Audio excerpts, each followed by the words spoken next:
Hi, everybody. Thank you very much for taking the time. I'm very, very excited to be able to share this with you. How to create a business plan is one of the most excellent transferable skills that you can have. You can use it to build your own business. You can use it to consult companies on how to be able to create plans for their companies, or you can use it for freelancing for companies that are trying to be able to implement strategies on their own. So overall, it's a great and amazing skill. So with that, I'm going to go ahead and show you the main basics behind a business plan. I'm going to go into the business plan first, and then I'm going to show you how to create a cover page. And then after I do those two things, I'm going to use a sample business, my own business, and start creating an outline so that way you can see where you would be putting the things into your business plan. So with that, let's go ahead and start. The first component of your business plan is called an executive summary. This is the exoskeleton of your business. It is what covers the overarching plans. Now, this is only going to be one page. No need to be bigger. The idea is if you pitch your business plan to a company, that if an investor does not have time to read through everything, they will have at least an understanding of the fundamentals of what your business is through your one-pager executive summary. So this is the overview. The overview combines all components of your business plan. So with that, we're going to move to the next section, which is your target market. Your target market is who you're trying to reach out to.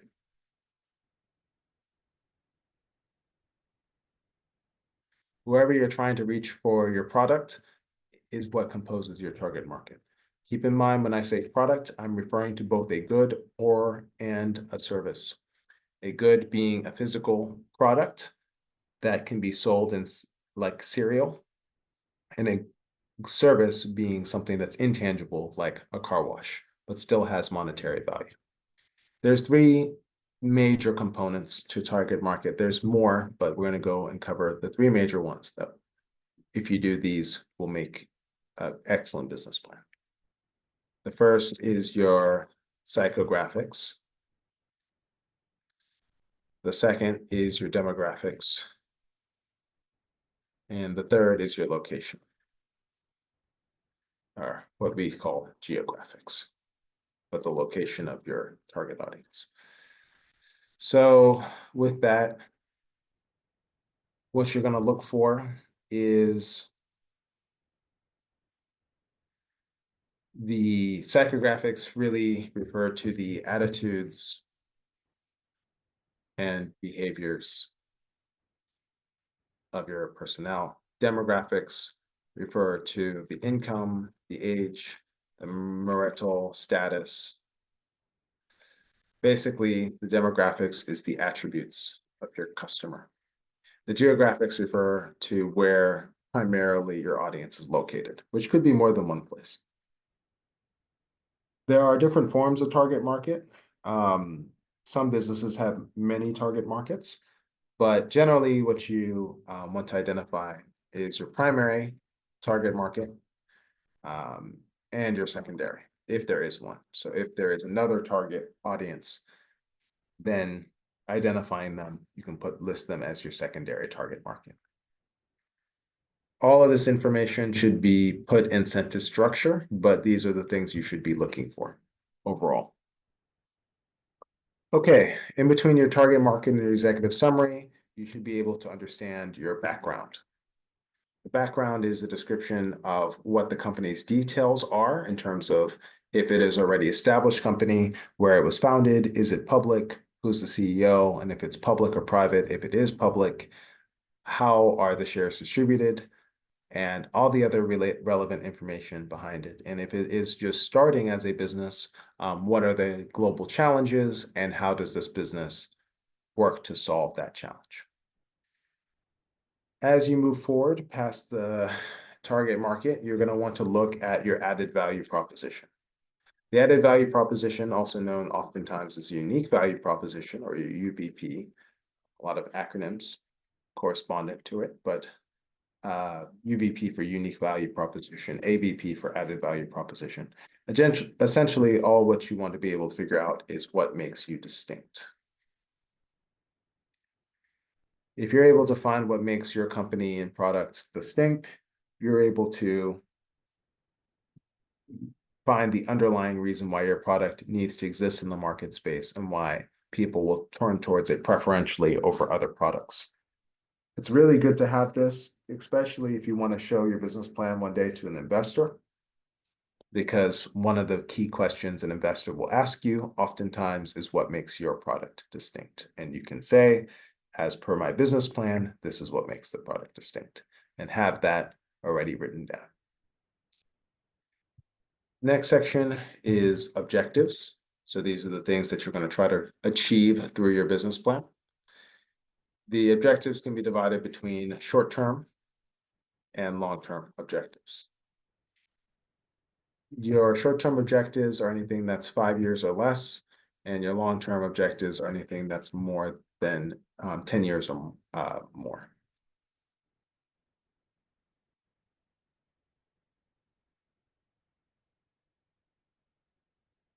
This one, if you are consulting a company or freelancing for a company, it's very important to speak with your client on this for several reasons. One, your objectives need to be quantifiable.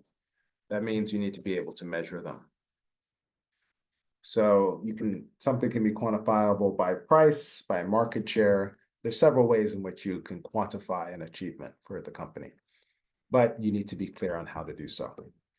So going back to the example of cereal, if you have your goal is to have 25% market share in the cereal industry over 5 years, what you're basically saying is that by year 5, 1 out of every 4 cereal boxes sold will be yours. Yeah, so every 4 cereal boxes that are being sold, 1 of them is your product, is basically what you say you want by year 5. So that's an example of an objective. You can measure that. However, as you look towards the long term, the client may not have the same metric. So maybe instead of market share, they might be looking at price, or even over that, perhaps your client after 10 years wants to exit the company. There's some CEOs that might be creating businesses, but they may not intend to stay with that company forever. So if your client intends to exit the company, you're going to want to make ideas within your objective statement on how to be able to help your client do that. So for example, if they are considering exiting, maybe thinking about an IPO where you make your company public. By making the company public, you are selling some shares to the public to be able to exchange on the open market, or also known as the stock exchange. And as time goes on, you can sell the majority control of your shares to the public, and you no longer have ownership of the company. And it's a smooth and easy way to make an exit from a company. It's not the only way. There's several other ways you can make an exit, but that's an example of what you would need to consider if your client tells you that they plan to exit. You also will need to consider factors such as handover. If the client is anticipating on leaving, how do they get their employees ready so that way, after the CEO leaves, they're able to make a smooth transition. So these are things to think about in terms of objectives, whatever they might be. Percentages, something quantifiable, and if it's not your business, it has to be pertinent to the client. Final component is projected budget. Projected budget is critical, especially if you're pitching to an investor, because it allows for an investor to be able to quantify what the ask is. If it is an investment business proposal, of course, you would have a separate section called investment proposal, and you would be able to put your ask here. But not all business plans are asking for investment. Some are just for strategic purposes. Some might be asking for a grant. It really depends on what your business plan is for and what you are seeking. However, if you are asking, then you can mention, whatever you're asking is, and if it's for an investment, you can mention what ownership level the investment is for in exchange. Listing this one as the example. So if in this example, you are asking for $100,000 and that's going to be your budget, then this is assuming that this is your entire budget and that you don't have any other money stored into the company. Again, we're operating off assumptions here because it will be dependent context to context. But let's say out of $100,000, that is your overall budget that you're asking the investor from, that 10% of it will go into marketing. So $10,000. What you're going to want to do when you make a projected budget is you want to itemize your budget. You want to make it as specific as possible, so that way the investor knows exactly how you're planning to use the funds that are provided.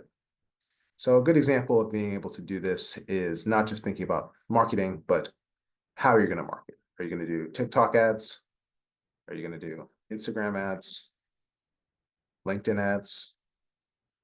Maybe you want to do some influencer promotions. And finally, let's say you want to be able to give away samples of your product. So now you're not just marketing, but you're now looking at all these different categories. Now, let's specify what each are going to be. So in this example, I'm going to go ahead and say that it's going to be evenly distributed. What that means is that I'm going to go ahead and put that it's $2,000 for each of these advertisements, marketing strategies.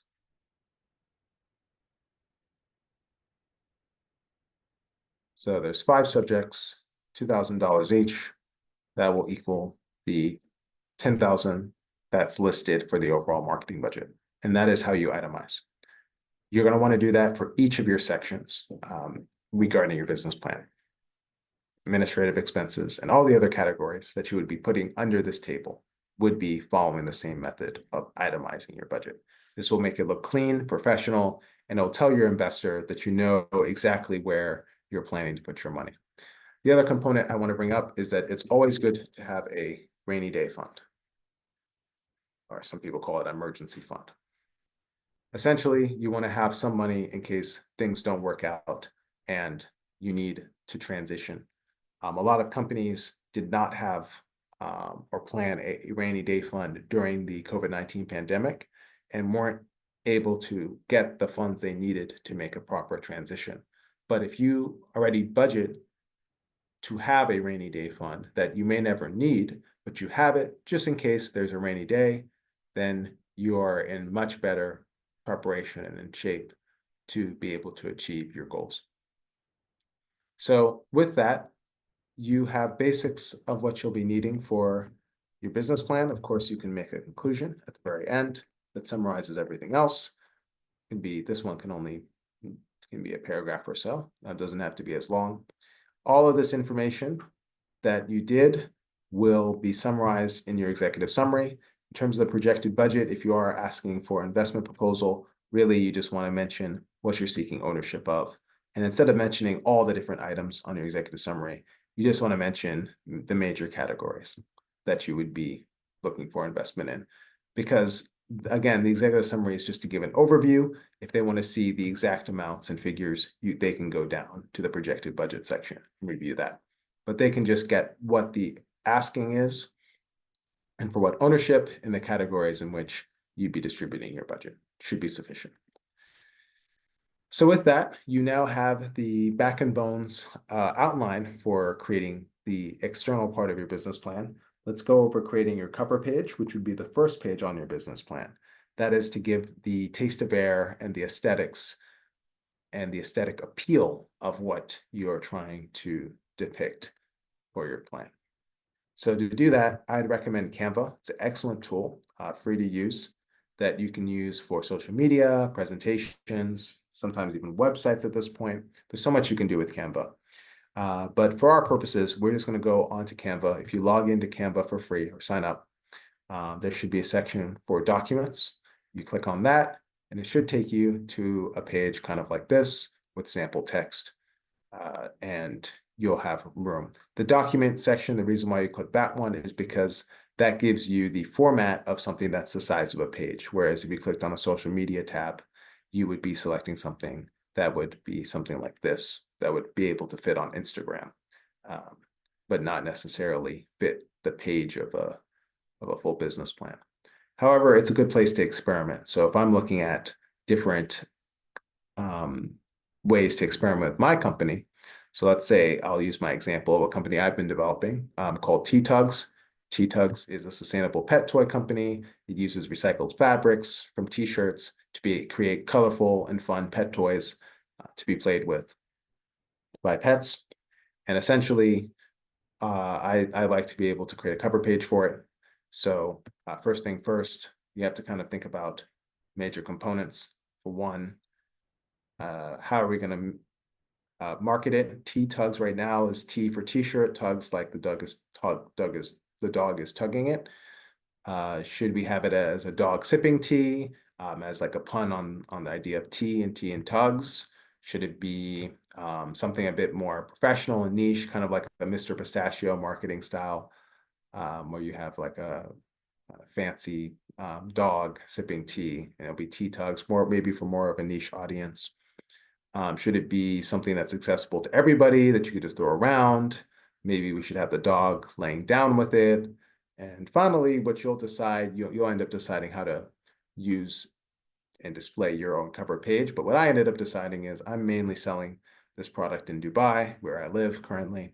So I wanted to have a bit of the Dubai skyline in the background. I wanted some grass and to have a very colorful pet toy, something that displays how colorful it is on here to make it accessible and attainable.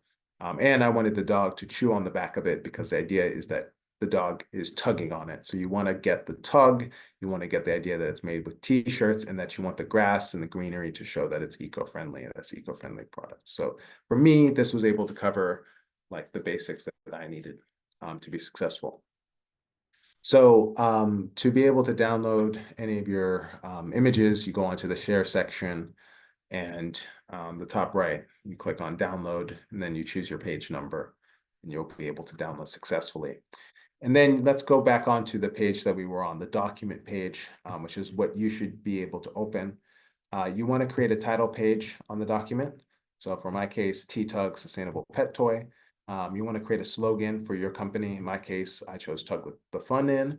If you're consulting a company, they probably already have a slogan. And then you want to, if it's your company, you want to attribute the business plan to yourself. If it's not your company, then you may want to consult with the company on whether or not you want to put your name on there or not, because the company you're consulting might have other purposes for the business plan that are beyond the scope of your consulting project.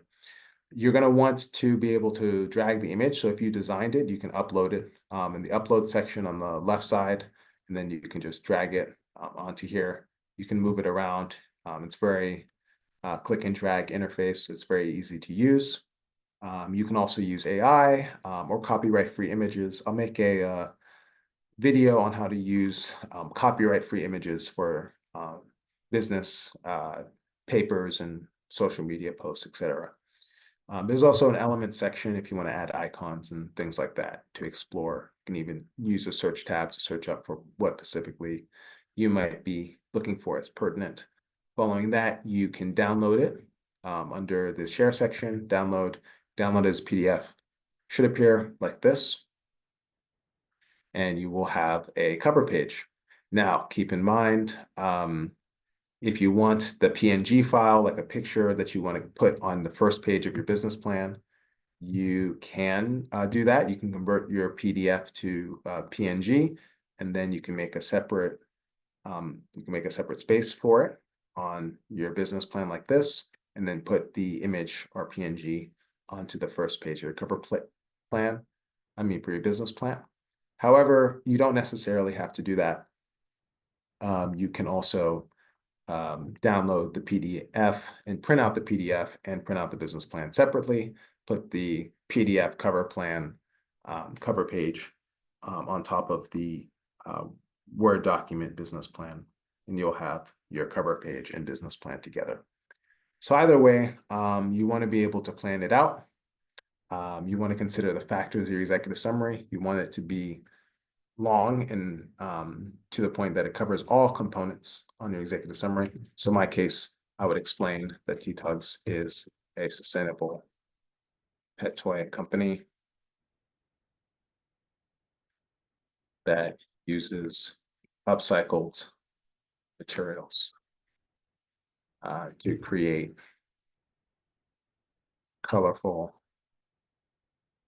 and fun pet toys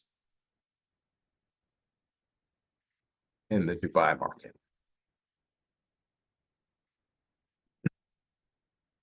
You can do a little bit on the background with your business. In my case, I probably would mention how, almost a fifth of the world's waste is from textile materials and how it's posing such a big issue, and then how that this problem led towards T-Tugs being created as a solution to recycle shirts that would have been otherwise thrown out for the purposes of sustainability.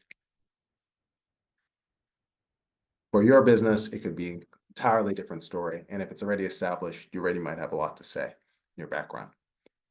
In terms of your target market, you're going to want to mention those points I said here. But in my case, the psychographics is generally we have an eco-friendly audience.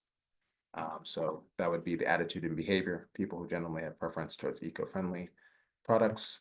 In our case, in terms of demographics, we're looking at between 20 to 35-year-olds, geographics being in Dubai, and that would be our primary audience, which would cover all those points. Our added value proposition is not only are we sustainably made, sustainably sourced, but we're also, because it's t-shirt material, laundry washable, which means that if you play with the dog and after a few weeks you get the toy dirty, it can be reused again and again, which is unique and different from other sustainable pet toys because it's not just sustainably made, it's made to last you an extended period of time because it is a truly sustainable product. And like any other business, we would also be creating a budget. Just because the product of T-Tugs is sustainable does not mean it's not for profit. It is a profit-based company, and you would create a budget just like you would for any other business. So that's my example for you. You can use it for your business plan in terms of as inspiration for whatever your company is and for what your who you might be advising. I hope that this has been helpful for you to give you an idea of what your business plan will look like. Make sure to put it in full sentences and list all these attributions. And you should be well on your way to having a successful business plan and product. I'm very thankful for your time, and I really appreciate it. Thank you.